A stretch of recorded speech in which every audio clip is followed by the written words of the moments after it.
Throughout the Bible, it talks about the moment the Israelites were set free from the oppression from Egypt by God with great power and wonders. But it's not always known that the plagues were not just random acts of power, but specific attacks to undermine the religious society of Egypt that would eventually lead to the freedom of a whole nation. In episode 27, Battle of the Gods. Welcome to the History of the Bible podcast. The time had come. Moses and Aaron stood before the ruler of the Egyptian empire, and they weren't about to back down. When Moses and Aaron stood before the king, they performed the first sign before him. Aaron cast his staff on the ground, and it became a serpent. Then the king called for his magicians, and they were able to do the same thing with their secret arts. Magicians were just what you think they were. They were sorcerers that performed magic. No, not like today's magicians that only use illusions to bring entertainment to a crowd, but these were magicians that were trained in the art of magic. Most of the time, people believe that they were just great illusionists, just like the people we see today. However, these people actually practiced magic. The most notable practitioners were the lector priests. They were the ones that could read the ancient books of magic that were held in the temples and palaces libraries. They're the ones that perform rituals to protect their king, help people in the afterlife, and help heal the sick. However, as time went on, the role of the lector priest performing the rituals began to be taken over by just magicians. But magic wasn't just for the educated and elite. It is thought that the midwives in Egypt would use it to help deliver a baby. A woman might use it to call up a spirit. Magic was even used to help snake and scorpion charmers to get rid of poisonous reptiles from an area. Just like religion, magic was a part of their everyday lives. To them, magic was just like eating and sleeping. The Egyptians believed in the god of magic named Heka. In Egyptian myth, he was before any of the other gods, and it was by him that the other gods created life. But not only did he help the other gods and goddesses create life, Heka was believed to be the one who sustained life. From conception, birth, life, death, and the afterlife were all believed to be connected to magic. If a woman was having trouble bearing children, magic was used to help her conceive. If someone was sick or had contracted a disease, magic was used on it. It was very widely used in medicine, as the Egyptians believed that a disease to be a supernatural thing that magic and communications with the gods could fix. Charms and spells were used widely by almost all the Egyptians of all classes, from the king all the way down the social ladder.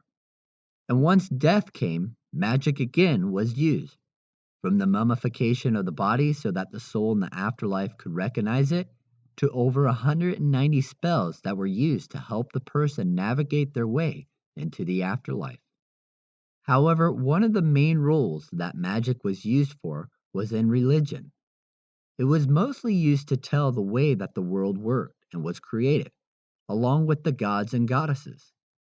The priests used it as a way to display the power of their god that they served, as they were the ones that were in the middle between the people and the gods and goddesses.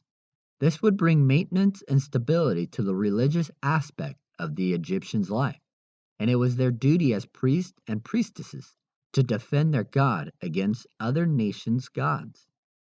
That is why, to the Egyptians and the king, it was so important that the magicians were able to do the same type of signs and wonders that Moses and Aaron did. It wasn't that they were just being copycats of Moses and Aaron. They were trying to retain order and stability in Egypt. This again goes back to the hardening of the king's heart. It wasn't God that hardened the heart of the king, but that he hardened it on his own because he was defending his faith and his gods and authority that were given to him by those gods. So when Moses and Aaron threw their staff on the ground, it became a snake, which could have multiple meanings. Snakes in ancient Egypt were worshipped and feared. The shedding of skin of snakes was seen as an eternal renewal, but they were also seen as protectors of kings and gods. On the other hand, They were also depicted as demons with snake heads that tormented evil souls. Snakes in ancient Egypt were seen with gods and goddesses as having them as a staff or wearing them on their headdresses, just like some kings are depicted having the cobra on their headdress. Often this was a sign of power, that one was able to hold and control the venomous snake that often lived in and around Egypt.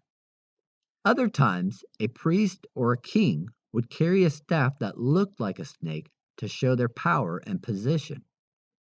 The snake charmers in the area that used magic to charm the snakes had a practice that they would grab the snake by the head so that it wouldn't bite them. Only the gods and goddesses that used snakes as a staff and canes picked the snakes up by the tail, showing great power over the snake and just power in general. This could be why in Exodus 4, verse 4, that God tells Moses to pick up the snake by the tail, and that in Exodus 7, verse 1, God tells Moses that he had made him like a god before the king, because Moses was acting, as the Egyptians knew them, like a god with great power. The Egyptians also saw the snake as something else. Apophis, the great serpent, enemy of their sun god Ra. The myth goes that every night after Ra has made the long journey across the sky in his boat, bringing sunshine into the earth, that Apophis tries to attack him. After Ra makes the journey across the sky, he brings those that died with him into the underworld. But just as he goes into the underworld to bring the dead safely to the afterlife, Apophis tries to kill Ra, but never succeeds, because the sun rises the next morning. This goes on forever, with Apophis the great serpent always losing. Therefore, when Moses and Aaron came in and threw their staff onto the ground, it turned into a snake. To the Egyptians, it could symbolize Apophis. Apophis was also considered to be the god that was trying to destroy order and bring chaos back into life. And to make things worse, in the eyes of the Egyptians, Aaron's staff would swallow up their staffs. In Exodus 7, verse 11 and 12, it says that the magicians were able to cast down their staffs, and it became a snake as well. However, Aaron's snake would swallow up the other snakes that were created by the magicians. Many scholars today believe that it was just an illusion that the magicians did to show that they could create snakes out of their staffs, just like Aaron. But how could Aaron's snake swallow up an illusion? Some say that it was a real snake, but looked like a staff because of some type of snake charming trick. But even this, in Egyptian culture, was done through magic. This would mean that the magic the magicians used had to come from somewhere, and it wasn't from God.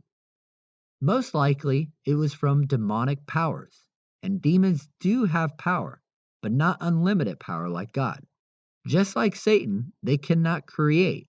He is only able to distort the truth. This demonic power through magic is often what causes many people to believe in their nation's gods. Through the use of magic, the magicians were able to make their staffs come to life. There's been stories of some priests in ancient Egypt using wax figurines of different animals that they would use to bring to life. One of these wax animals that have been found is a snake that dates back to these times. When the magician's staffs were swallowed up, most likely this could have meant two different things or both. When Aaron's staff swallowed up the magician's staffs, it would show that the enemy of their god Ra, Apophis, the great snake, just defeated their beloved god. This would, in the Egyptians' mind, have caused the whole cosmos to be undone. Another thing that the Egyptians could have seen the swallowing up of their snakes as is the absorption of power. Throughout the Egyptian culture, it refers to the consumption of someone or something as gaining knowledge and power. Such things as kings eating men and their gods as they were conquered other nations, or swallowing the truth to gain more knowledge and understanding. Therefore, as Aaron swallows the last of the Egyptian snakes, it could be a sign to them that they were about to lose their power and authority by being consumed by Israel's God. But even after being shown this as a sign of destruction, the king hardened his heart. not willing to give up authority to the God of Israel. The king would continue to call upon his magicians to counteract Aaron and Moses. It's interesting that in 2 Timothy 3, verse 8, Paul is telling Timothy of people that will oppose the truth in the church, and he uses an example of Jannes and Jambres, who opposed Moses in Egypt. These two guys were thought to be the two chief magicians that opposed Moses and Aaron by using their magic and secret arts. Having many legends surrounding them, mostly Jewish legends, Jannes and Jambres are said to have foretold the king of Moses' birth and the destruction of the kingdom, which would lead the king to ordering all male children to be killed out of fear for Egypt. It's believed that when Moses first came to the king, that they mocked Moses for bringing magic into Egypt, the land of magic art. It's said that these two men were amongst the mixed multitude that left Egypt with Israel, and would later cause the people of Israel to worship the calf that they convinced Aaron to make. Other legends say that these men were with Balaam when he was hired by Balak, the king of Moab, to curse Israel after they came out of Egypt. They were also mentioned by other Greek and Roman philosophers in later time periods as the most powerful Egyptian magicians. In the 3rd century, Jannes and Jambres' tomb was found, and it was known as a place that the people went to call upon the demons there for magic purposes. These were the leaders of the magicians in Egypt that were opposing Moses and Aaron. With that begins the plagues that would bring terror to the Egyptian people. In Exodus 7, verse 14 through 25, it tells the event of the first plague. In this plague, the Lord tells Moses that because the king hardened his heart, he will not let the Israelites go. So to show himself to the king, the Lord has Moses turn the Nile River into blood. Aaron is told to stretch out his staff over the waters of Egypt, and all the rivers, their canals, the ponds, and pools of water, and it would turn into blood. When the Nile would flood each year, the extra water was channeled to water reserves, and these would be used throughout the year to water the crops. That is why when the Nile turned into blood, all of these other bodies of water did so too. In Exodus 7, verse 21, it says that the fish in the Nile died, it stank, and was no longer a source of water to drink. The plague would last for 7 days, and it got so bad that people were digging around the Nile in hopes of finding some water to drink. The Nile River was extremely important to the Egyptians, as it was seen by them to be the lifeline of their kingdom. Transportation, crops, fishing, and water all came from the Nile River. If the Nile didn't exist, the Egyptian kingdom would not exist. The Nile was so much so a life-giving river that it is often associated with Hapi, the god of the Nile, but more recognized as a god over the flood of the Nile. The annual flooding caused by monsoon rains in the highlands of Ethiopia would bring down the Nile River rich, nutrient soil for the farmers to grow their crops. Hymns were written to Hapi, showing that every aspect of Egyptian life was dependent on Hapi and his annual flooding of the Nile, being worshipped as a god that brought the barley and wheat for the people. But not only was he praised for watering of the crops, he was also called the Lord of the fish, because of the abundant amount of fish that would come with the Nile River. This could also be why he is sometimes thought of as the fertility god, because the abundance that he brought with him. In ancient Egypt, Hapi is depicted as a fat male god with either blue or green skin.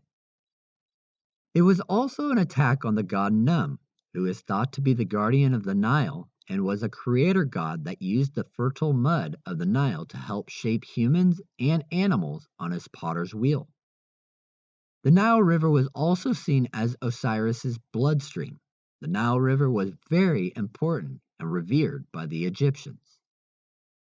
There are different theories for each of the plagues that some scholars try to use to say that the plagues were just natural things that just happened to come about when Moses was there. For the Nile turning to blood, there is a theory called chain reaction of the first 6 plagues. This theory suggests that the reason that the river turned to blood was because of a large amount of red algae and red dirt washed into the Nile farther upstream due to an excessive amount of rain. The red algae and red dirt would then cause the water to become deoxygenated, making the fish die. However, the algae that are said to cause the river to run red and kill the fish are not normally red when the water is flowing, like the Nile is, but they're actually green. Can't really mistake that as blood. And in the last 100 years of studying the Nile, these 2 types of algae that supposedly turn the Nile red have never been found in the Nile River with its 400 species of algae. They're not even found in the 1,000 species found in East Africa. They are found, though, in subarctic cold climates. But when they are found, they don't cause any harm and for sure don't make water polluted.